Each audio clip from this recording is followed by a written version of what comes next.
Bienvenue dans un nouvel épisode des Tontons Golfeurs, où Sébastien, Antoine et Kevin débattent, décrypte, échangent autour de leur passion commune, le golf. C'est lui qui nous a permis de nous rencontrer et notre but est de vous donner accès à nos échanges, notre expérience, nos analyses ou encore des interviews exclusives grâce à nos connexions dans le monde du golf. Alors que vous soyez en voiture ou à la maison, merci de votre attention et c'est parti. Bonjour à tous et bienvenue dans ce 16e épisode des Tontons Golfeurs. Je suis toujours en compagnie de notre ami Antoine Schwartz. Bonjour à tous. Et notre ami Sébastien Gros. Sébastien ? Seb ? Seb ? Seb, tu es où ? Seb n'est pas là. Comment ça se fait ? Alors Seb n'est pas là, on vous explique pourquoi. Notre ami Sébastien a fait une très belle performance, il a fini 2e sur le Challenge Tour avec quand même le joueur qui a rentré la sortie de bunker au 18 pour le battre d'un coup. Donc une super belle performance de Seb et du coup au niveau logistique il se retrouve que monsieur Sébastien Gros se retrouve à jouer un tournoi qui n'était pas prévu la semaine suivante et nous ne pouvons pas enregistrer avec lui. Donc évidemment il pense à nous, enfin j'espère d'ailleurs, et j'espère surtout qu'il va encore faire une belle performance cette semaine. On lui souhaite très bonne chance. On est ravis en tout cas quand les Tontons Golfeurs jouent bien au golf, enfin surtout lui parce qu'il n'y a que lui qui gagne sa vie en jouant au golf. Mais nous on est content aussi quand on fait des bons résultats en pro quand même, excuse-moi Kevin, mais oui. Voilà, maintenant c'est à notre échelle, voilà. Donc bravo mon Seb. Alors on va essayer de faire aussi bien sans toi, ou même mieux même d'ailleurs. Bon bref, j'en dis pas plus. On va faire un super épisode en tout cas, tous ensemble sur les trajectoires. C'est un épisode qui a été très demandé, donc on est ravis de pouvoir le faire. Avant toute chose, je laisse la parole à mon ami Antoine pour parler de nos sponsors. Oui, nous voulons remercier à nouveau Callaway qui nous supporte depuis le début de cette aventure, qui sont des clubs juste exceptionnels. Ce sont les meilleurs, de toute façon, les meilleurs jouent du Callaway, les meilleurs putters jouent des putters Odyssey, donc au bout d'un moment, quand t'es les meilleurs, faut le dire, et puis c'est comme ça. Donc un grand merci à eux, également un grand merci à Golf Planet, pour être au courant de toute l'actualité golfique.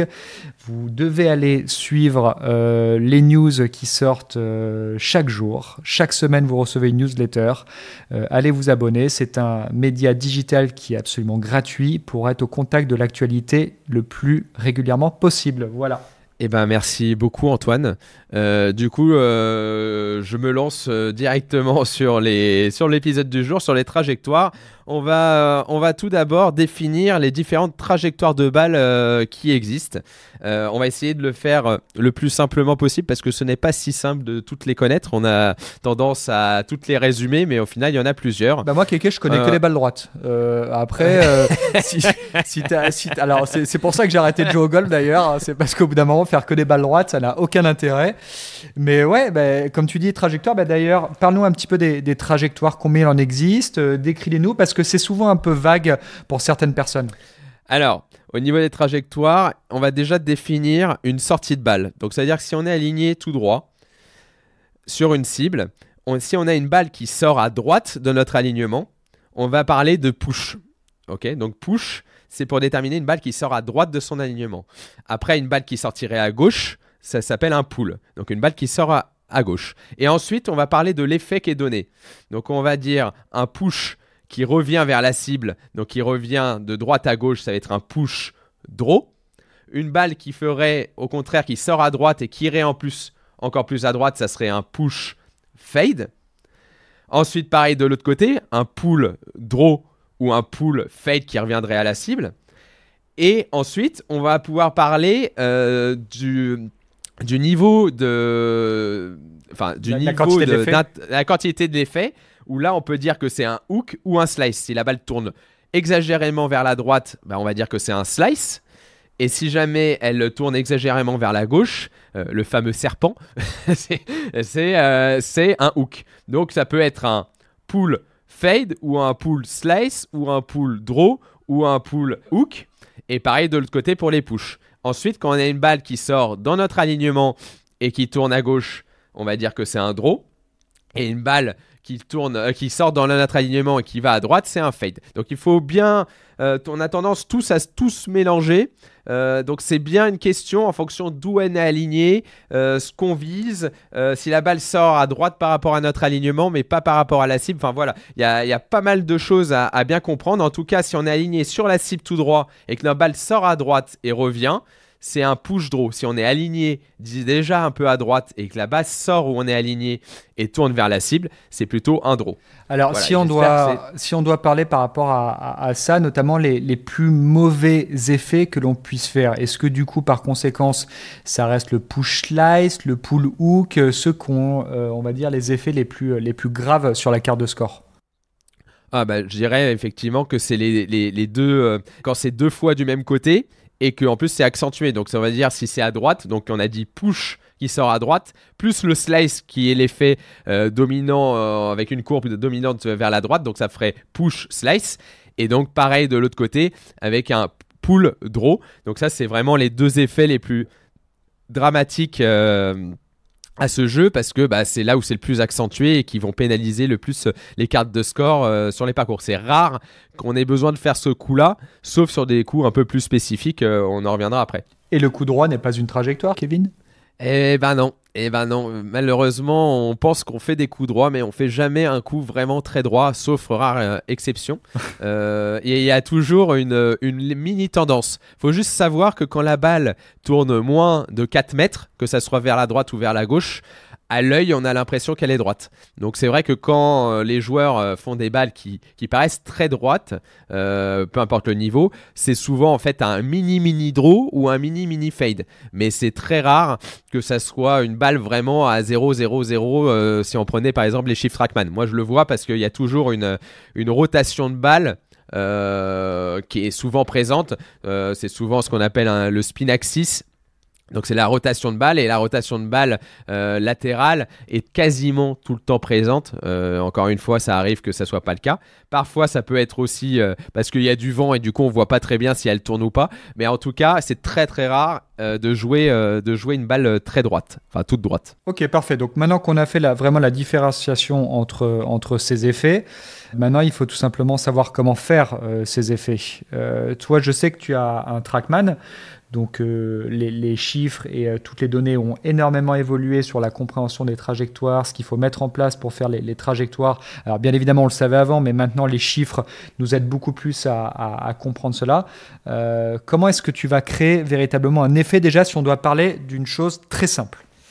Alors, c'est vrai que ça a pas mal évolué. On avait vraiment l'impression que l'effet était donné surtout par la phase de club à l'époque, et c'est vrai qu'on s'est rendu compte qu'en fait c'était une relation plus du chemin de club et de la phase de club qui en fait crée la trajectoire. Donc en fait, comment l'expliquer simplement?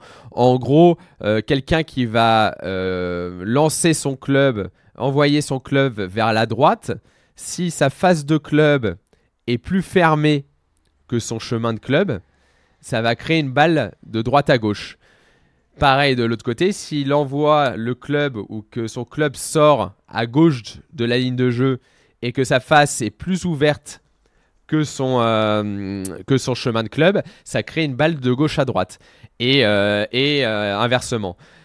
C'est pas évident à imager comme ça via podcast, mais en gros, c'est vraiment une relation entre le chemin de club et la phase de club qui crée cet effet. Et plus il y a un écart entre ce qu'on appelle le club pass, donc le chemin de club, et le face angle, donc l'angle de la phase de club, plus l'effet va être prononcé. Plus cet écart est réduit entre les deux, plus la balle est droite. Ce qui peut être également intéressant, je pense, pour bien matérialiser cela, c'est de mettre des clubs au sol ou des sticks d'alignement, parce que du coup, si vous mettez par exemple un stick d'alignement qui détermine l'orientation de la phase de club en posture et au moment de l'impact, et un autre stick d'alignement qui est plus l'alignement général du corps et l'endroit où vous voulez faire sortir votre club, c'est vrai que c'est assez simple de matérialiser ça.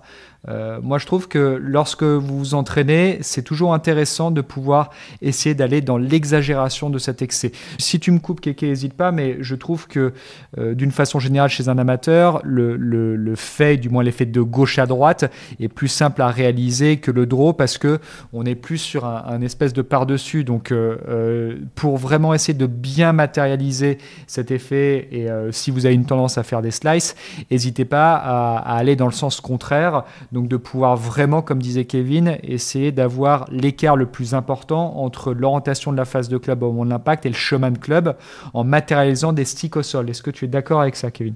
Alors, je trouve que c'est très très bien effectivement de matérialiser et déjà d'arriver à le comprendre. Comme là, on vous l'explique, n'hésitez pas à demander à votre pro qui vous explique vraiment comment sont créés les différents effets.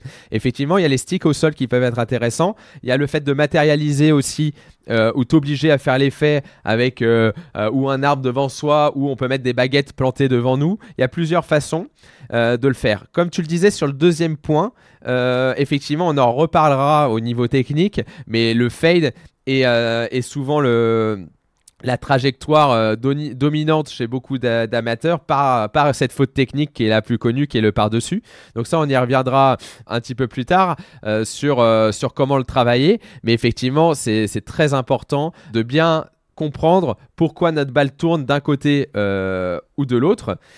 Et une dernière chose sur ces différentes trajectoires, je me souviens, je ne sais pas si tu te souviens, nous on était jeunes, mais de Jiménez, de comment il s'entraînait au practice. Alors je ne sais pas s'il le fait toujours ou s'il le fait plus chez les seniors, mais en tout cas c'était quelqu'un qui avait tendance à faire au practice comme échauffement, de faire tous les effets. C'est-à-dire qu'il commençait par... alors je sais plus s'il commençait par la balle droite et qu'il descendait, enfin la balle droite, un léger draw et puis il commençait à accentuer d'un côté ou de l'autre, ou s'il commençait par exemple le push lace et puis après il commençait à faire tous les effets dans l'autre sens. Mais en tout cas je sais qu'il travaillait, pour lui c'était cette mise en condition et cette manière à lui de développer un peu ses tendances du jour et affiner un peu comment il se sentait, comment son swing était chaque jour, d'arriver à faire tous les effets. Et je pense que c'est compliqué sur le parcours d'utiliser tous les effets. Je pense néanmoins que c'est assez intéressant au practice d'apprendre à les faire. Et comme disait Antoine, à pas hésiter à les exagérer volontairement, en essayant de s'amuser au practice à faire tourner la balle de droite à gauche ou de gauche à droite dans des excès différents. Ouais, c'est vrai que moi j'avais vu Jiménez, alors après là on parle plus de la technique, hein, mais je le voyais, je me souviens à l'Open de France il y a une dizaine d'années ou quelque chose comme ça, qui jouait beaucoup sur les trajectoires et j'ai l'impression qu'il jouait beaucoup aussi sur son grip, sur un grip fort, grip faible, et c'est comme ça qu'il jouait énormément sur les trajectoires de fade et de draw. Alors après voilà, comme je disais là on parlait plus de la technique, mais j'ai effectivement cette image-là et je suis assez d'accord sur le fait que voilà, essayer de travailler les effets et de s'entraîner, c'est une chose qui est importante. Après, bon, il y a forcément à un moment peut-être une trajectoire qui ressort plus qu'une autre plus facilement par rapport à l'autre.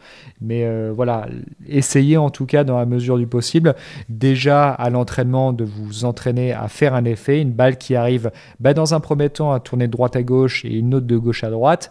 Et ensuite, au fur et à mesure, vous allez voir qu'on va affiner cela, vous affinez cela avec votre pro. Et ensuite, derrière, quand il faudra les sortir sur le parcours, il faudra les sortir. Parce que je prends un exemple comme Mathieu Pavon, on le voit souvent faire des fades, mais quand il faut sortir un draw, il sait le sortir. Donc il s'entraîne à ça. Il disait que parfois même il avait tendance sur les séances à plus s'entraîner à ça plutôt que s'entraîner sur son effet naturel.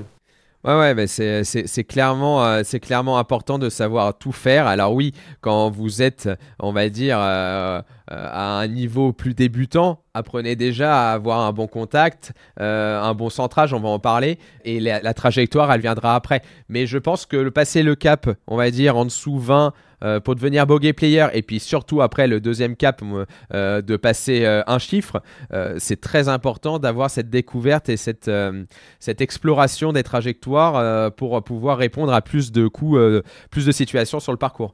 Je parlais du centrage, mais effectivement, il y a le centrage aussi peut jouer un rôle essentiel dans la création d'effets. Alors, moins volontaire, parce que c'est vrai que sur les fers, on essaie quand même de l'apprendre au milieu du club. Mais le centrage peut jouer effectivement sur la trajectoire, sans parler d'une socket qui, quand tu tapes dans le talon du club, dans l'hosel, fait que tu fais un angle droit à droite pour un droitier. Donc ça crée une trajectoire à cause du centrage. Je trouve que le centrage, il est encore plus important, c'est sur le driving. Alors on fera un épisode, on vous l'a gardé pour la rentrée, mais un épisode spécial drive. Et on pourra plus élargir le sujet. Mais effectivement, une balle qui a tendance à être touchée pas au centre du drive va créer des trajectoires différentes avec le même swing. Notamment une balle un peu en pointe plutôt à gauche et une balle plutôt dans le talon un petit peu à droite. Est-ce que c'est par rapport à la vitesse du coup? Est-ce que c'est par rapport à la conception du club, du MOI? Donc le MOI, c'est ce qui est en relation avec la tolérance du club. Enfin, pourquoi? Alors oui, il y a une question déjà que c'est par rapport à la vitesse, mais c'est aussi dû à comment sont conçues les têtes de driver. Et comme je vous dis, on reviendra plus en détail sur la différence entre les fers et le drive au niveau du centrage et qu'est-ce que ça engendre. Mais effectivement sur les bois, pas notamment que le driver, sur les bois c'est beaucoup plus accentué que sur les fers. Sur les fers, quand tu fais une pointe, ça fait juste une balle un petit peu molle, mais souvent dans l'axe. Avec pas trop d'effet et qui est un peu molle et tu perds énormément de distance, mais il n'y a pas trop d'effet, alors que la même faite sur un driver, elle est à gauche. D'accord. Donc ça, on pourra en reparler. Mais je pense qu'on est assez d'accord sur le fait que il n'y a pas d'effet s'il n'y a pas une face et un chemin qui sont en relation. On est bien d'accord sur ça. Impossible, c'est effectivement le chemin et la face de club qui créent cet effet. Il peut y avoir le vent en élément extérieur, effectivement aussi. Forcément, tu mets une balle qui est quasiment droite et il y a tempête vent droite-gauche ou vent gauche-droite. En fait, le vent va dominer la balle et du coup va mettre une courbe à la balle, une trajectoire à la balle, mais qui n'a pas été créée par vous. On enlève la mécanique. La mécanique n'est plus en jeu. Là, c'est un élément extérieur. Exactement. Comme tu parles de cet élément extérieur avec le vent, est-ce que la pluie sur la balle a également un impact sur l'effet? Alors, il a un effet sur le taux de spin surtout. C'est-à-dire que le taux de spin va être réduit. En fait, comme il y a de l'eau qui va se mettre entre la balle et la face de club, la balle va produire moins de spin. Faut pas oublier que le fait qu'il y ait du spin, c'est ça qui aide aussi à créer de la courbure de l'effet dans la balle. Donc en fait, s'il y en a moins, forcément il y a moins d'effet. Donc ça veut dire ça veut dire que quand il y a de l'eau, c'est plus difficile de créer un effet. On peut le voir d'un autre côté aussi, c'est quand par exemple on est dans du rough. Ouais. Dans du rough, en fait ça va être plus difficile de faire tourner la balle, surtout de gauche à droite, donc surtout en fade. En draw, c'est surtout par le manque de spin que la balle risque de tourner et plonger un peu à gauche, mais en tout cas, plus il y a de matière qui se met entre la balle et la face de club, plus ça va être difficile de créer du spin, plus ça va être difficile de créer de l'effet. D'accord, ok. Donc effectivement, c'est pour ça que c'est important de toucher les fairways pour pouvoir maîtriser les effets, c'est bien ça? Exactement, et surtout quand vous avez des petits clubs, on en a parlé déjà sur l'épisode sur le wedging, mais faire du wedging sur du rough ou du fairway, t'as pas du tout le même contrôle de spin et du coup pas du tout le même contrôle de profondeur dans tes coups. On peut le voir par exemple, si vous vous intéressez, que vous avez la chance de pouvoir taper avec un TrackMan, vous faites taper un coup un coup dans le rough et un coup du fairway et vous allez voir comment c'est hallucinant le taux de spin, la différence de taux de spin entre les deux. Alors est-ce que du coup par rapport au taux de spin, est-ce que on peut dire qu'un draw te fait aller un petit peu plus loin qu'un fade et un draw génère moins de spin qu'un fade?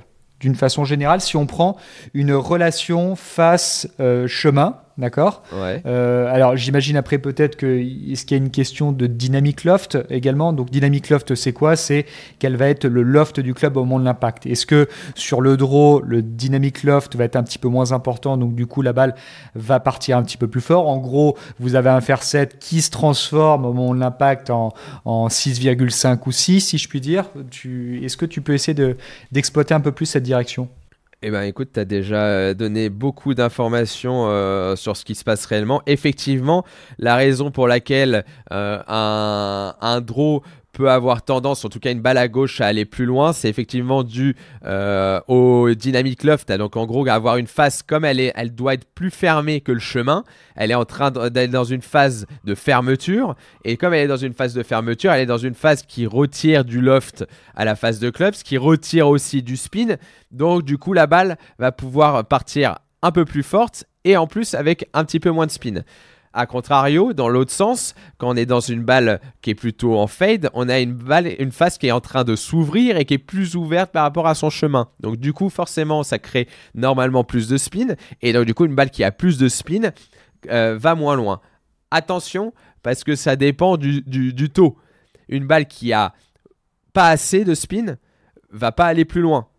Donc il faut aussi, c'est vraiment une relation entre l'angle de décollage de la balle et le taux de spin. Ça veut dire que c'est pas moins je mets de spin, plus je vais loin, et c'est pas plus je mets de spin, moins je vais loin. C'est par rapport à chaque club, il faut qu'il y ait un taux de spin qui soit respecté et qui est à peu près optimal. Pour faire très simple, parce que là, c'est pas très simple ce qu'on est en train de dire. Non, mais je pense que ça intéresse aussi pas mal de personnes de comprendre, parce qu'on voit beaucoup maintenant de chiffres sur les réseaux sociaux, à la télé qui ressortent. Et je pense que pour comprendre vraiment une trajectoire ou ce qui se passe au niveau de la balle, c'est important que vous puissiez comprendre ces chiffres et qu'on vous les explique. Et surtout, n'hésitez pas à aller voir aussi sur Internet les explications de chaque chiffre, parce que je peux vous assurer que du coup, ça peut rendre votre jeu de golf beaucoup plus simple.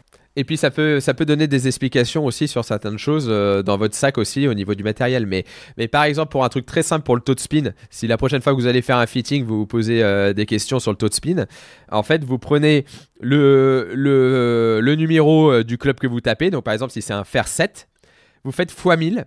Et là, vous allez donc le fer 7, ça va faire 7000. Et en gros, vous avez une marge entre 7000 et 1000 de moins, donc 7000 et 6000, pour que le taux de spin soit idéal.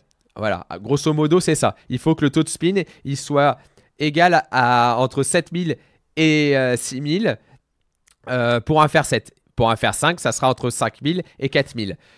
Attention, parce que maintenant, les lofts des clubs ont tendance à être déjà un petit peu fermés, donc parfois, ça peut être plus bas que ça. C'est-à-dire que, par exemple, un fer 7 avec des lofts très fermés, en fait, vous allez vous retrouver avec un loft de fer 5. Et donc, du coup, vous allez vite avoir des taux de spin qui sont plutôt à 5000.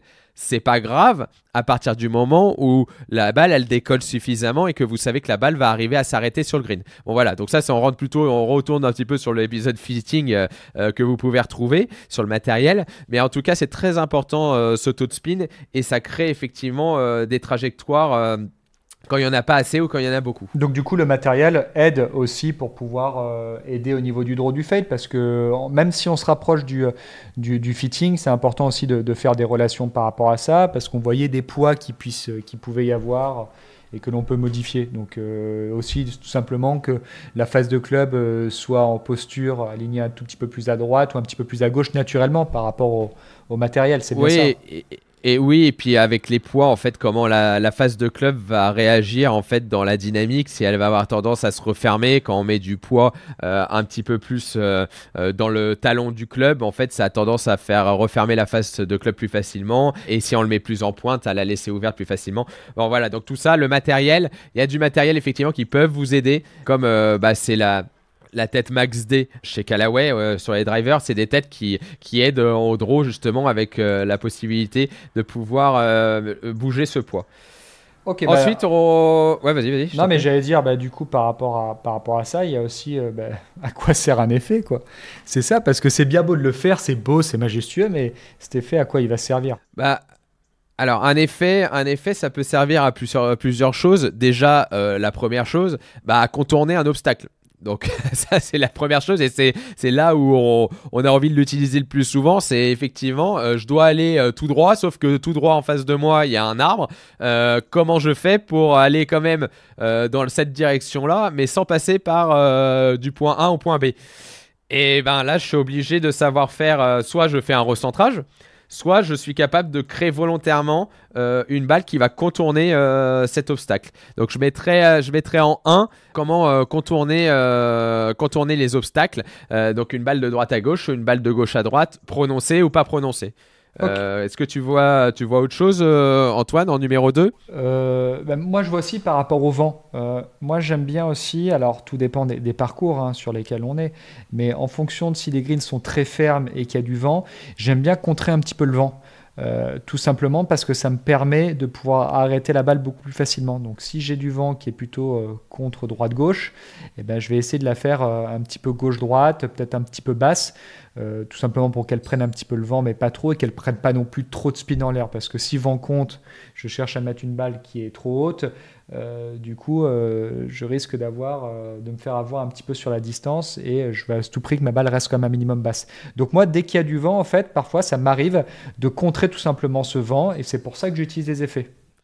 Ok, mais ça c'est hyper intéressant parce que effectivement, enfin, beaucoup de très très très bons joueurs, et notamment les joueurs qui ont appris à jouer sur les îles britanniques où il y a beaucoup de vent, en fait, ils jouent à essayer de contrer toujours les vents pour essayer de faire grosso modo une balle qui serait droite avec le vent. C'est-à-dire que si jamais ils ont du vent qui est droite-gauche, ils vont essayer de faire une quantité de fade suffisante pour que la balle en fait vienne contrer le vent et te fasse pratiquement une balle droite. Pareil de l'autre côté. Donc du vent gauche-droite, ils vont venir faire un draw qui viendrait contrer ce vent. Pourquoi ils font ça? Ils font ça souvent parce que ça leur permet d'être plus précis sur les attaques de green notamment, et surtout de pouvoir anticiper une balle qui pourrait beaucoup tourner. Je donne un exemple. Si vous êtes un joueur de draw et qu'il y a vent droite-gauche très très fort et que vous faites un draw qui est votre tendance est un peu plus trop prononcée, vous pouvez vous retrouver à avoir une balle qui va tourner mais de 50 mètres. Alors que si vous êtes un joueur de fade à ce moment-là, bah en fait, vous risquez d'avoir une balle qui, au pire, va venir contrer le vent, et du coup, ça va atténuer l'effet qui a été donné à la balle. Ouais. Et donc, du coup, tu as beaucoup de personnes à haut niveau qui jouent justement pour essayer de contrer toujours le vent de droite à gauche. Bah, encore Et plus, de temps en temps, quand même, s'en aider. Oui, ouais, vas-y. encore plus si on se situe sur un parcours où il y a des petits greens. Si en plus comme tu disais, le vent qui est droite-gauche, si tu mets un petit draw ou même un draw, tout simplement l'effet va être prononcé. Et surtout, c'est le rebond sur le green après. Parce que le rebond sur le green reste d'être encore plus important. Et donc, par conséquent, bon, ben, une balle qui va encore plus prendre de spin, si je puis dire, sur le green, mais du spin latéral. Je pense que les gens peuvent imaginer ça. C'est que si je mets un draw, ma balle, quand elle va tomber sur le green, la majorité du temps, elle va rebondir à gauche. Alors que si jamais ben, je contre un petit peu cet effet, la balle va rebondir droite. Je Oui, pense c'est ce que tu disais toi sur le fait que tu faisais ça pour quand les greens étaient fermes, parce que effectivement tu essayais d'avoir le moins possible, t'essayes d'avoir le moins possible de rebond, et d'avoir une balle forcément qui vient contrer le vent fait qu'elle va générer plus de spin, et du coup va s'arrêter aussi plus facilement, elle va arriver plus morte sur le green. Voilà, exactement. Donc moi je supporte pas me faire avoir par le vent. Il faut que vous soyez vigilant, effectivement, vous aussi, lorsqu'il y a du vent, bah, de ne pas être dans trop accentuer cet effet, de faire entre guillemets une balle droite et de jouer avec le vent, oui, mais soyez vraiment vigilant de ne pas aller trop dans le sens du vent à travers votre effet, qu'il soit naturel ou pas, parce qu'effectivement, vous risquez de vraiment vous faire surprendre par les trajectoires, et même nous encore, on se fait énormément surprendre. Ah bah, moi par exemple qui est un joueur de draw, j'ai tendance à plus à louper à gauche quand je loupe. Quand il y a fort vent droite-gauche, bah, j'essaye de faire l'effet inverse, j'essaye de venir le contrer parce que je sais que je suis en gros danger de pouvoir la mettre très très à gauche. Par contre, voilà, quand il y a le vent gauche-droite, je vais venir contrer facilement. Et quand il y a un tout petit peu de vent, droite-gauche, je vais quand même essayer de jouer souvent le draw parce que je suis plus à l'aise. Donc ça, c'est vraiment des choix. Mais par exemple, si on vous met un green et on vous met un ravin ou un obstacle d'eau tout le long à droite du green, ok? Si le vent il est très fort droite-gauche, et que vous jouez en plus en draw ou même de la balle droite, bah vous allez vous aligner où? Vous allez être obligé de vous aligner plein milieu du ravin ou de l'obstacle d'eau, et espérer que vous avez bien calculé la quantité de vent qui va ramener votre balle. Alors que si jamais vous savez contrer l'effet, le vent, bah vous pouvez en fait vous aligner, on va dire tout droit sur le green, donc vous enlevez ce ravin ou cet obstacle d'eau de la ligne de jeu. Et à ce moment-là, vous venez contrer. Si vous le contrez mal, bah vous allez louper à gauche, tout va bien. Et si vous contrez bien, bah vous avez fait un coup tout droit sur le green. Donc il y a des moments où au final, c'est dangereux quand même de s'aligner sur des dangers. C'est-à-dire que si vous vous alignez dans l'obstacle d'eau à droite et que vous faites un mauvais contact, la balle, elle prend pas le vent et pouf, vous êtes plein dans l'eau. Donc parfois, ça peut être utile de savoir contrer. Évidemment, ça se passe quand même, je pense, Antoine, à un niveau, on va dire, à partir d'en dessous 18, où ça peut être commencé en dessous 20, où ça peut être commencé à être intéressant de savoir faire ces différents contres, on va dire même un chiffre. Dans un premier temps, concentrez-vous surtout pour savoir comment faire tourner la balle de droite à gauche et de gauche à droite pour vous aider sur des obstacles qui sont vraiment présents comme les arbres, des buissons, des choses que vous avez vraiment en face de vous et que vous avez besoin d'éviter. Ouais. Une autre utilité des effets, il va y avoir le fait de prendre, on va dire, des marges pour aller chercher les drapeaux. Ouais. Est-ce que comment tu faisais, Antoine, par rapport à ça? Bah alors, moi, c'est vrai que déjà, j'étais quelqu'un qui jouait tout le temps en fade parce que moi, déjà, c'était quelque chose qui me rassurait. Mais c'est vrai que d'une façon générale, ça me faisait prendre pas mal de marge parce que quand j'avais un drapeau qui était collé à droite, je m'appuyais vraiment sur le bord gauche du green et je savais en gros que du coup, ma balle, quoi qu'il arrive, au pire, elle fait tout droit et elle reste sur la partie gauche du green, mais j'ai un très long putt. Et si jamais je la fais curver comme il faut, j'ai toute la possibilité de me prendre en fait de la marge. Donc c'est vrai que je faisais extrêmement attention par rapport à ça. Mais dès que effectivement je me retrouvais dans une trajectoire, il y avait un petit peu de draw. Bon, j'étais, une trajectoire à devoir faire un draw pour prendre de la marge. J'étais un petit peu plus pénalisé. Donc à ce moment-là, ça m'arrivait de m'appuyer sur le drapeau et d'essayer de prendre un petit peu plus de marge en faisant un fade qui était un petit peu plus prononcé. C'était surtout ça. D'ailleurs, on en vient à un débat qu'on pourrait avoir sur le fait, est-ce que toi, tu es plutôt monotrajectoire ou plutôt de savoir faire plusieurs trajectoires à haut niveau, ton avis à haut niveau quand tu vois les différents joueurs et ton avis pour les amateurs, la plupart des amateurs qui nous écoutent. À ton avis, qu'est-ce que tu en penses? Et puis moi, je te dirai ce que j'en pense après. Moi, je pense que pour les amateurs d'une façon trajectoire, je pense que c'est important de pouvoir s'amuser à faire des effets, mais je pense surtout que c'est important d'avoir une trajectoire sur laquelle vous vous sentez en confiance, sur une trajectoire qui pourra ressortir le plus régulièrement possible. Parce qu'au moins, comme ça, vous n'allez pas vous faire trop avoir si jamais vous avez des dangers qui sont d'un côté ou de l'autre. Vous savez comment la majorité du temps va réagir votre balle. Ça, c'est la première chose. Ensuite, lorsqu'on atteint un niveau un peu plus élevé, un niveau qui se rapproche des professionnels, je trouve que c'est important de pouvoir maîtriser les deux effets. Encore une fois, j'aime beaucoup prendre comme exemple Mathieu Pavon, parce que c'est quelqu'un qui joue énormément en fade, mais qui est capable de sortir le draw. Mais on le voit souvent, même parfois quand on a un drapeau qui est collé à gauche avec un danger qui est très important, il va quand même le chercher en petit fade. Donc le draw, il va le sortir qu'en cas vraiment de nécessité. Donc tu dirais que c'est plutôt un joueur monotrajectoire quand même. Ouais, tu le mettrais dans cette catégorie. Ouais. Oui, alors un joueur monotrajectoire également, qui peut-être 95% du temps va sortir son petit fade, mais qui peut sortir également son petit draw. Moi, je suis quelqu'un de monotrajectoire également. Quand il faut sortir un draw, que ce soit pour aller gagner quelques mètres de plus, pour voler un bunker, ou au lieu d'avoir, si je mets un fade par exemple, un fer 4 pour toucher un green, essayer d'aller chercher un fer 6 en mettant un draw.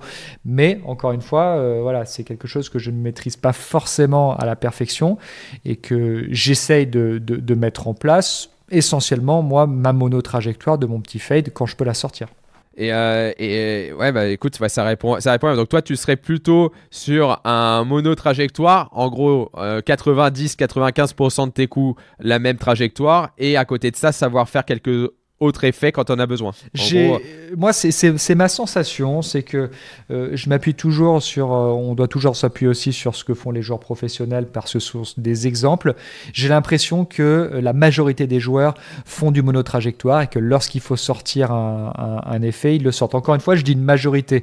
Donc ça peut être 70% en monotrajectoire et 30% qui varient énormément les trajectoires. Et j'ai pas du tout de chiffres à ce niveau-là. Je ne sais pas. Mais pour un amateur, moi, j'aurais plus une tendance à vous dire, concentrez-vous sur une trajectoire que vous maîtrisez bien et ensuite entraînez-vous à faire la trajectoire opposée pour vous aider dans un cas spécifique. Ouais, bah je suis tout à fait d'accord avec toi. Je vais commencer d'abord par les pros. Est-ce que j'en pense à haut niveau? Je pense que effectivement, il faut vraiment être très fort sur une trajectoire sur laquelle tu vas pouvoir t'appuyer sous pression et sur beaucoup de cas au final où ça va être suffisant pour pouvoir répondre à la situation. Donc être vraiment très très fort, que ce soit un draw ou un fade sur une trajectoire.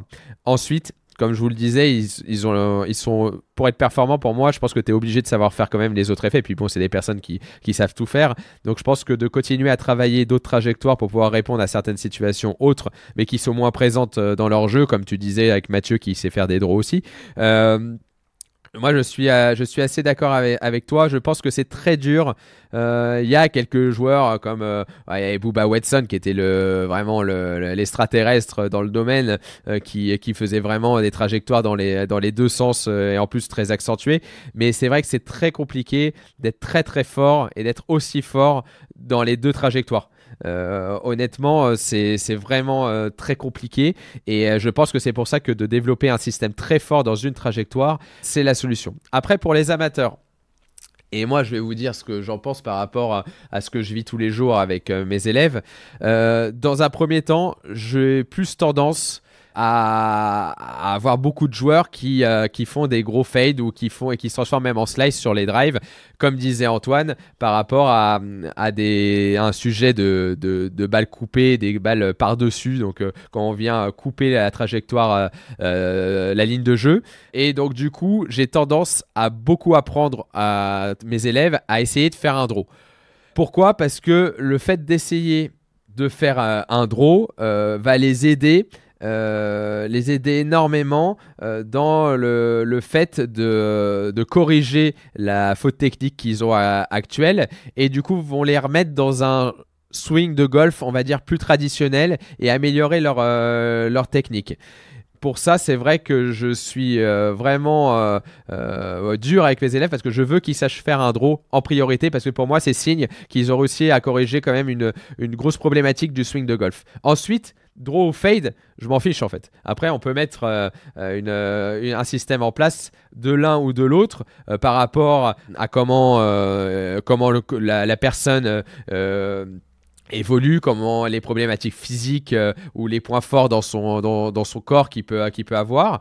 Mais je suis quand même sur le fait d'essayer de les mettre en draw dans un premier temps pour qu'ils sachent faire un draw et pour pouvoir améliorer fortement le swing chez les amateurs. Et on a vu que la plupart des méthodes, on va dire, qui sont créées qui sont développées à droite et à gauche, mais des méthodes golfiques où chaque personne essaie de trouver un nouveau secret, une nouvelle méthode, c'est souvent des méthodes anti-slice parce que effectivement, la plupart des joueurs amateurs ont une tendance de par-dessus et ont une tendance à faire des fades ou des slices.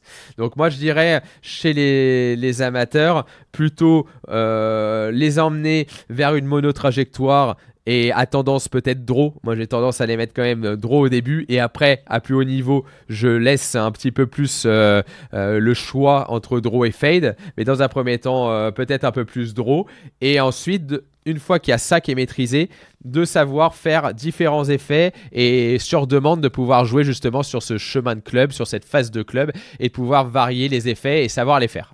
Ok, et c'est vrai qu'au niveau de la technique, ça peut être également intéressant parce que moi, le draw est quelque chose que j'avais beaucoup de mal à maîtriser, mais je trouve que après, je ne donne pas de cours de grand jeu parce que je ne fais que du putting. Toi, Kéké, tu vas peut-être pouvoir m'aider. J'ai l'impression que le draw va peut-être, pour le maîtriser, demander plus de relâchement que le fade dans l'absolu. Est-ce que c'est quelque chose qui peut être vrai ou pas du tout ? Parce que moi, j'ai certains coachs qui m'avaient demandé de travailler un petit peu en draw parce que ça me permettait d'essayer d'amener plus de relâchement dans ce que je faisais. Donc, est-ce que c'est quelque chose qui est juste ou pas du tout ?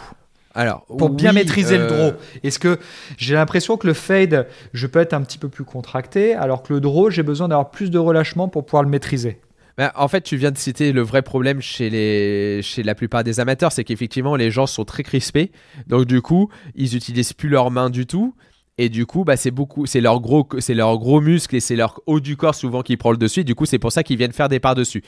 toi, t'es un mauvais exemple parce qu'au final, t'es un joueur professionnel. Donc, et toi, en plus de base, tu viens d'un système où tu faisais des push draw. Donc, tu as une balle qui sortait à droite et qui revenait en draw. Si je me trompe pas, ouais, exactement. Je te connais depuis. Et donc, du coup, effectivement, le fait de faire du relâchement pour toi, je pense, n'était pas forcément adapté. Et je pense que tu es rentré dans un système de fade, et tu vas nous l'expliquer aussi pourquoi tu as travaillé dans ce sens-là, qui était beaucoup plus adapté pour toi, pour la performance, parce que tu viens d'un système de draw. Donc toi, tu es revenu en fait dans une plus grande normalité avec le fade, alors que la plupart des amateurs, ils partent de l'autre sens. Ils sont plutôt crispés et ils viennent du fade, et on essaye de les faire revenir vers la tendance neutre draw. Ouais, et c'est vrai que, alors, je pense pas, je sais pas si c'est vraiment ça, dire que j'étais dans un draw un peu naturel, parce que est-ce que être dans un effet naturel veut dire le maîtriser ou pas, je sais pas trop, ça c'est un grand débat. Ouais, je voulais dire que plus naturellement, quand tu as pris un club dans les mains et quand on jouait quand on était gamin, bah t'as tout de suite fait des balles plutôt qui étaient startées à droite et qui revenaient en draw. Naturellement, ouais. Sans avoir bossé énormément la technique, c'est ce que tu faisais un peu de naturel. Après, je dis pas que c'était naturel bon Bien pour sûr. toi, mais en tout cas, c'est ce que tu faisais de base avec un club dans les mains. Si on t'avait jamais donné de cours, je pense que tu ferais toujours ça. Bien sûr, et je pense que c'est en fait le tennis qui m'a fait venir beaucoup sur ça, parce que même, je me souviens, mon prof de tennis me dit que je venais un petit peu trop à l'intérieur, donc du coup que parfois je faisais un petit peu trop de lift. Donc ça, c'est vrai que je savais pas que tu avais fait du tennis. Ah oui, non, mais c'est sûr que c'est ça. Attends, 22e mondial, j'en ai fait pendant 15 ans. Kevin, tu regardes pas l'actualité, je suis désolé. Et donc c'est vrai que je pense que ça allait vraiment dans ce sens-là, et c'est vrai que à long terme, sur la performance golfique, ça devenait problématique parce que j'avais ce défaut qu'on appelle l'early extension. L'early extension, c'est quand vous avez, au moment où vous descendez le club, le bassin qui part en avant, la tête qui part en arrière, et vous avez le corps qui devient tout droit, alors que normalement vous devez avoir des angles que vous devez conserver au moment de l'impact. Ce qui fait que dans cette situation, j'avais les poignets qui passaient, les bras, et j'avais un espèce de gros coup de poignet que je donnais si je voulais faire revenir la balle vers la cible. Mais je sentais que sur le long terme, je ne pouvais pas maîtriser ça. Et pour pouvoir contrer ce défaut d'early extension, j'étais obligé, au lieu de sentir cette phase de club qui se referme énormément avec le club qui partait à l'extérieur, je suis parti vers l'opposé, avec du coup un chemin de club qui venait beaucoup plus à gauche, où je tenais un petit peu plus la phase de club, et donc du coup ça me permettait dans ce sens-là, en plus de travailler en amoindrissant en fait cette early extension. Donc j'essaie de garder davantage les angles au moment de l'impact tout en tournant dans la balle. Donc moi je l'ai plus travaillé en fait, et j'ai travaillé cet effet de fade pour améliorer ma technique et ma mécanique. Et ça, j'adore. Moi, j'adore. Et franchement, je fonctionne beaucoup comme ça. Et c'est pour ça que je disais que je faisais, comme j'avais beaucoup d'élèves qui arrivaient avec des par-dessus et qui, du coup, faisaient des balles de gauche à droite et des slices, en fait, je les fais travailler en priorité à savoir faire un draw, parce qu'effectivement, je suis totalement OK avec ça, sur le fait qu'il y ait de travailler l'effet opposé à ce que tu fais entre guillemets naturellement et parfois dans l'excès, te permet d'améliorer en fait ton effet. Et là, toi, c'était, vu que t'étais joueur professionnel et que t'as commencé très jeune et que tu venais du tennis, t'es venu de l'autre côté de la barrière, on va dire, mais effectivement t'as travaillé toute ta vie à venir contrer un défaut entre guillemets naturel d'early extension que tu voulais atténué. Et donc du coup moi je te vois faire même quand on joue encore ensemble, tu fais le même coup d'essai depuis je sais pas combien de temps à chaque fois, et je sens que c'est une sensation qui te rassure et qui t'améliore en fait. Chaque swing t'améliore, ou en tout cas t'empêche d'exagérer la faute naturelle que tu peux avoir dans le swing. Ouais, exactement. Et c'est vrai que je travaille aussi beaucoup tout simplement avec des élastiques, avec de la préparation physique, pour vraiment aller dans ce sens, parce que cette problématique pour moi d'avoir cette trajectoire énormément en draw, ça venait aussi d'un déficit du bas du corps. C'est-à-dire que je sentais que j'avais des ischios, des quadris qui n'étaient pas assez forts, des fessiers qui n'étaient pas assez forts. Donc du coup, c'était une façon sous fatigue pour moi de me redresser, de laisser un peu passer le club. Et donc du coup ça a demandé en même temps quand même un travail sur la préparation physique pour pouvoir le maîtriser à long terme. Mais je pense que au bout d'un moment, si on veut être capable de répéter tout le temps la même chose, la monotrajectoire ou autre, il faut au bout d'un moment être en capacité physique aussi, en capacité technique, oui, de le faire, et en capacité technique, ça c'est certain. Ouais, après tu vois, moi je pense malgré tout que le swing de golf, de base, il est fait pour être swingé plutôt en draw, Oui. avec des mains relâchées, un haut du corps plutôt relâché, et c'est ce qui permet de générer pour moi le plus de vitesse. C'est pour ça que j'emmène beaucoup d'amateurs ou même de seniors là-dedans pour récupérer un petit peu de vitesse et un petit peu d'énergie, de développer beaucoup plus l'action des mains, d'essayer de mettre plus de vitesse avec les mains. Et je sais que c'est des choses qu'on a du mal à entendre parce qu'on entend dans le golf moderne des joueurs à très haut niveau qui essayent justement de faire l'inverse, où ils essayent de mettre beaucoup plus de corps, ils essayent justement d'avoir des mains un peu plus tendues, comme tu disais tout à l'heure, avec une maîtrise de la phase de club. Mais pour moi, c'est deux golfs différents en fait. Pour moi, il y a le golf à très haut niveau où c'est souvent des joueurs qui viennent comme toi, de joueurs qui font des gros draws et qui loupent à gauche. Les joueurs professionnels souvent étaient dans ce schéma-là, avec des mains très actives. Et donc du coup, qu'est-ce qu'on essaye de faire? Les joueurs professionnels, ils essayent de mettre plus de corps pour venir contrer un petit peu ces mains qui sont très actives. Chez les amateurs, c'est souvent l'inverse en fait. C'est souvent des mains qui sont inexistantes et un haut du corps très crispé. Et du coup, où on met que du corps. Et que du corps sans les mains, ça fait des slices. Donc du coup, il faut apprendre aux gens et arriver à enlever cette croyance qu'il faut essayer de jouer sans les mains. Je dis pas qu'il faut jouer avec des mains en excès. Et c'est toujours là la difficulté, c'est d'arriver à trouver le juste milieu, mais il faut que tes mains puissent jouer. C'est elles qui vont générer le plus de vitesse. Et quand tu commences à vieillir, malheureusement, ton corps, il n'est pas capable de générer beaucoup de vitesse tout seul. Donc il faut mettre des mains. Ça me fait penser à cet exercice où tu mets la serviette sous les bras qui te permet de mettre beaucoup plus de corps. Qu'est-ce que tu penses de cet exercice d'une façon générale? Moi, je pense que c'est un fléau pour les amateurs, cet exercice. Je pense que c'est très très bien comme exercice pour justement, comme on disait, des joueurs qui essayent de mettre plus de corps, qui sont à plus haut niveau, qui ont déjà des mains qui fonctionnent bien, un swing qui est plutôt déjà un peu carré, peut-être pour sentir cette connexion et sentir, il y en a plein d'autres, avec le ballon, pour moi c'est un peu la même chose et je préfère parce que c'est une moins grosse contrainte, tu sais, comme disait Seb là, qui utilise le ballon entre les avant-bras et on le voit beaucoup aussi là, avec le Pro Saunders, etc. Avoir cette connexion là, pour moi elle est très intéressante, mais le coup de la serviette, allez, pour du chipping, du wedging, je peux arriver à le comprendre même pour les amateurs parce qu'on met moins de mains et encore il en faut. Mais sur du grand jeu, c'est un fléau. Tu mets une serviette à un amateur de 25 d'index qui fait déjà des slices et tu lui mets un drive ou un bois dans les mains et il te la met 160 mètres à droite. Donc je pense que c'est comme tout et c'est ça qui est une grande difficulté à ce jeu, c'est que tout le monde a raison. Et tous les conseils sont bons, sauf que ça dépend à qui tu les donnes. En fait, je vais pas donner les mêmes conseils à un joueur pro que je donne à un joueur qui est débutant ou un joueur qui est 25 d'index. Et pourtant, on veut arriver quasiment à la même chose. C'est juste que ça dépend d'où tu te situes. Si tu es quelqu'un qui fait beaucoup trop de draw, comme toi tu faisais, et qu'il maîtrise mal, je vais lui mettre un système plutôt de fade pour essayer de venir contrer et améliorer. Et quelqu'un qui vient du fade, je vais pas lui mettre le même système que toi. Je vais lui mettre un système justement de draw pour revenir dans une neutralité dans son mouvement. Donc je pense que c'est hyper important de bien comprendre où tu en es dans ton swing, qu'est-ce que tu sais faire naturellement, qu'est-ce que tu fais bien, qu'est-ce que tu fais et où tu veux aller et justement de bien comprendre quel conseil va être le plus adapté pour toi. Et c'est un peu là-dessus où malheureusement de temps en temps je suis obligé de me battre avec des vidéos avec des gens des élèves à moi qui regardent des vidéos et du contenu sur internet. Parce que c'est pas forcément adapté à eux. Je dis pas que la vidéo est pas bonne. Je dis juste que c'est compliqué en fait d'avoir une vidéo qui est universelle et qui est vraie pour tout le monde. Et c'est vrai que avec Antoine, on a déjà préparé des vidéos qu'on a fait avec Golf Planet d'ailleurs et avec d'autres médias. C'est toujours un casse-tête de se dire ok, je m'adresse à quelle population en fait, à quelle population je m'adresse et quel est le conseil qui va être le plus adapté à la population qui va nous écouter parce que ça va pas être le même discours qu'il faut tenir. Et je pense que le discours qui est choisi souvent par des coachs internationaux, c'est pour lutter contre le par-dessus et donc du coup d'essayer de faire plus de draws.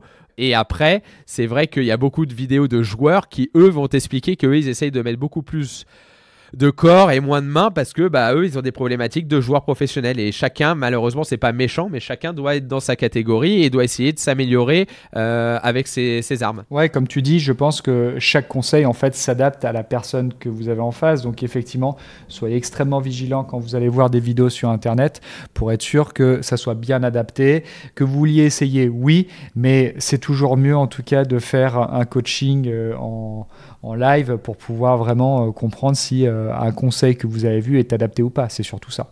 Et de façon générale, essayez de comprendre comment faire la trajectoire opposée à celle que vous faites. Vous avez la tendance. Ça, c'est un exercice tout bête, si on peut leur donner, hein, Antoine. C'est vous vous mettez au practice, vous tapez 10 balles, vous regardez la tendance. Est-ce que vous allez à droite? Est-ce que vous allez à gauche? Qu'est-ce que fait la balle? Et de cette tendance-là, vous essayez de vous dire, ok, donc là, si elle sort à gauche et qu'elle finit à droite de ma cible, je vais essayer de faire l'opposé. Une balle qui sort à droite et qui revient à gauche de ma cible. Et là, vous commencez à réfléchir et vous commencez, en fait, sans le vouloir, à comprendre un petit peu ce qui se passe en chemin de club, en phase de club, avec les mains, sans les mains, avec le corps. Et je trouve que c'est assez intéressant aussi de faire la découverte un petit peu tout seul de ce qu'on fait. Nous, on l'a tous fait en étant gamin. J'avais une question pour toi, Antoine, qui est d'ailleurs pas dans le plan. Est-ce qu'on peut parler de trajectoire ou d'effet au putting ? Alors, on va parler effectivement d'effets, mais qui vont être moins prononcés. C'est un peu la même chose comme ce qu'on a expliqué au départ, c'est-à-dire que lorsqu'il y a trop de différentiel entre la face et le chemin, c'est là où il peut y avoir un effet qui peut être présent, donc un spin axis. Si je ne me trompe pas, Kevin, tu peux m'arrêter par rapport à la définition du spin axis, qui peut être du coup plus présent. Et plus il y a de vitesse, plus cet effet peut être présent. Si vous faites ça effectivement sur un putt d'1 mètre, bon, ça sera très peu présent. Mais dès que la vitesse en fait intervient, c'est là où vous risquez effectivement d'avoir parfois sur un droite-gauche, un putt qui est droite-gauche, si vous liftez un petit peu la balle risque de sortir à gauche par rapport à ce que vous souhaitez viser, du moins par rapport à l'endroit où vous voulez l'envoyer. Donc du coup, l'effet de la pente va l'envoyer un peu plus important. Donc c'est là où il faut être extrêmement vigilant. Moi, j'aime bien avoir quand même le moins de différentiel entre la face et le chemin pour qu'il y ait une trajectoire de balle qui sorte toujours le plus neutre possible et qu'on mette plus du top spin que du spin un tout petit peu latéral sur la balle en plus. Donc c'est là où il faut être vigilant, oui. D'accord, donc pas trop de sur les au putting, on parle pas trop de draw ou de fade, quoi. Pour résumer pour les gens, on parle plutôt de trajectoires qui peuvent en fait être influées plutôt par un chemin de club du coup. Et une relation toujours face de club, chemin de club, on est d'accord. Voilà, exactement, parce qu'après, ce sont les alvéoles qui font que la balle va tourner avec les frottements de l'air sur la balle. Donc, il y a tellement peu de vitesse que du coup, l'effet sera toujours moins important, c'est certain. Mais en tout cas, il faut être vigilant sur ce différentiel, oui. On va juste prendre une petite question pour finir qui a été envoyée par Benoît Hens qu'on remercie, qui était parfaite pour le sujet du jour. Donc du coup, j'en profite pour le citer. Il me demandait comment on fait pour jouer dans le vent, et donc ça on y a répondu tout à l'heure, et notamment comment on peut faire aussi, on n'y a pas répondu, comment on peut faire une balle basse dans le vent. Est-ce que c'est utile de faire une balle basse dans le vent? Voilà, moi je vais tout de suite répondre à la question. Pour moi il y a deux façons de faire des balles basses. Il y a la façon la plus connue où on essaie de mettre la balle un petit peu sur l'arrière, dans le stance. On essaie de reculer un petit peu la balle. On va mettre un peu plus de poids à gauche. On peut prendre le grip un peu plus court et on essaie de faire un finish un peu bas. Ça, c'est, on va dire, plutôt pour moi un coup qu'on va appeler un peu plus punché pour moi, qui va être assez utile pour quand il y a un angle de décollage de la balle qui doit vraiment être bas. Mais c'est souvent un coup qui est tapé un peu aussi plus descendant, donc du coup parfois ça crée aussi plus de spin, et le spin on sait que ça fait une prise au vent, et du coup dans du vent contre, parfois vous pouvez avoir une balle qui au final se retrouve à monter parce qu'elle prend le vent en contre, et donc du coup c'est pas forcément la plus utile. Donc du coup ça serait plutôt une balle basse pour la sortie de balle, pour passer sous une branche. Ensuite, je dirais que c'est une autre façon de faire les balles basses, mais qui va être intéressante, et vous pouvez l'essayer au practice. Ça va être de jouer plutôt sur l'intensité. Donc ça va être quoi? Ça va être de prendre 1 ou 2 clubs de plus que ce que vous prendrez pour la même distance normalement. Et vous allez faire un plein swing, mais à 70%, 80%, 60%. Vous essayez de voir un peu, parce que c'est difficile de savoir exactement de quel dosage d'intensité on parle, mais de voir en fait, vous allez faire la distance que vous faites avec deux clubs normalement, enfin avec un club qui est plus petit. Et donc là, il y a double avantage. L'avantage, c'est que comme vous prenez un club qui est plus fermé, bah déjà, il y a moins de loft. S'il y a moins de loft, on sait que moins de loft de club, il va y avoir moins de spin qui va être créé. Et la balle va partir plus basse. Deuxième chose, comme vous allez réduire l'intensité que normalement vous mettez avec ce club-là, il va y avoir moins d'intensité, ce qui va créer moins de spin. Donc, encore une fois, moins de spin. Donc là, vous savez que vous avez une balle pour sûr qui va avoir moins de spin et que du coup qui va être moins prise par le vent. Donc moi je conseille de savoir jouer ces coups-là sur des attaques de green, sur des mises en jeu, de savoir jouer un coup plein avec une intensité plus basse et avec un club un peu plus fermé que ce qu'on voulait prendre au début sans vent. Et ça, vous vous entraînez. Déjà, ça va améliorer aussi votre swing parce que c'est pas facile de maîtriser ce coup-là. Mais en plus de ça, vous allez être surpris que vous allez avoir des balles qui tout d'un coup ne bougent plus du tout quasiment ou en tout cas sont très peu prises par le vent. Est-ce que toi, tu as utilisé quelle façon de faire tu faisais un peu des deux tu faisais quoi dans le vent, toi? J'ai l'impression que t'étais mon coach, non? Parce que ce que tu décris, c'est exactement ce que j'ai en tête. C'est-à-dire que j'essaie toujours de réduire l'intensité, en fait, pour pouvoir diminuer le taux de spin. Parce que c'était la priorité numéro 1 quand il y avait du vent contre, même parfois quand il y avait du vent un peu latéral. Alors, bien sûr, si on se retrouve dans un parcours où les greens sont extrêmement faibles, il faut être vigilant quand même, parce que qui dit réduire le taux de spin dit une balle, du coup, qui va rouler davantage, donc plus de difficultés pour arrêter la balle sur le green. Mais je suis complètement d'accord sur le fait que vous prenez un club de moins, vous jouez avec une intensité qui est un petit peu plus faible et la balle va partir avec beaucoup moins d'effet latéral, alors sauf s'il y a trop de différentiel bien sûr, mais va partir avec un taux de spin qui est moins élevé, donc du coup avec un effet qui est moins prononcé. Je peux pas aller plus dans le sens que ce que tu as dit, Kéké, donc félicitations. Oh, merci beaucoup. Mais ouais, n'hésitez pas à prendre 2 ou 3 clubs de plus même pour essayer, parce que souvent les gens, en fait, ce qui se passe, c'est qu'ils prennent qu'un club et en fait, ils osent pas en fait mettre moins d'intensité parce qu'ils se disent qu'ils vont jamais faire la distance. Donc prenez vraiment un club où vous dites ah oula, si je l'accélère, je vais être long. Donc là, je vais vraiment faire attention de ne pas accélérer et vous allez être surpris. C'est très intéressant à produire au practice pour s'entraîner. Et après, sur le parcours, vous allez vraiment être surpris. Prenez votre fer 2, votre fer 1 comme Tiger Woods. Mettez le pied droit, faites partir la balle à 10 mètres du sol. Et on l'écrase. Exactement. Mais attention, à trop parfois l'écraser de la mauvaise façon, vous mettez beaucoup de spin. Donc, il faut aussi être vigilant par rapport à ça. Ouais, c'est pour ça, ouais. C'est pour ça, c'est souvent mal compris ça, et surtout avec les petits clubs. Avec un fer 1 ou un fer 2, la balle, elle va pas avoir beaucoup de speed non plus. Mais avec un fer 9 ou un pitch, tu viens essayer de l'écraser et pour essayer qu'elle soit basse, et au final, elle prend le vent et tu fais la moitié de la distance que tu voulais faire. Bien sûr, exactement. Bon, écoute, on s'en est pas si mal tiré sans Sébastien Gros. Oui, d'ailleurs, je me demande s'il faut le garder ou pas. Du coup, on va peut-être en parler avec lui. On verra sur le prochain épisode si on le garde. Mais... On l'invitera sur quelques épisodes. Écoutez, on vous laisse nous dire tout ça en commentaire. Non, on rigole. Non, mais en tout cas, merci à vous encore de nous avoir écoutés aujourd'hui. On espère qu'on vous a fait un bel épisode sur les trajectoires et que ça a répondu à beaucoup de vos questions. Antoine, tu nous refais un petit remerciement de notre sponsor et puis après je conclue. Ah bah oui, je voudrais faire un gros bisou à Callaway. Un grand merci à Callaway pour leur soutien et également à Golf Planet où vous pouvez suivre toute l'actualité golfique mais également l'actualité des tontons golfeurs dans la newsletter qui apparaît régulièrement tous les lundis matins. Voilà, un média digital. Vous pouvez les suivre à travers leur application ou directement sur le site internet. Un grand merci à Golf Planet et à Callaway pour leur soutien. Un grand merci à eux, un grand merci à vous d'être aussi présents, de nous écouter en masse et nous envoyer des messages. Ça nous fait toujours plaisir de recevoir des messages, que ça soit parce que vous aimez les épisodes, pour nous donner des idées de sujets à traiter. Donc un grand merci, ça nous fait très très plaisir de voir les nombres d'écoutes qui augmentent et voilà, on fait ça pour vous, pour nous, pour le golf. Donc on est vraiment très heureux. Vous pouvez nous retrouver effectivement donc sur toutes les plateformes plateformes d'écoute. N'hésitez pas à mettre 5 étoiles, un like, à mettre tout ce que vous pouvez. Ça nous fait toujours plaisir, ça nous aide à avancer.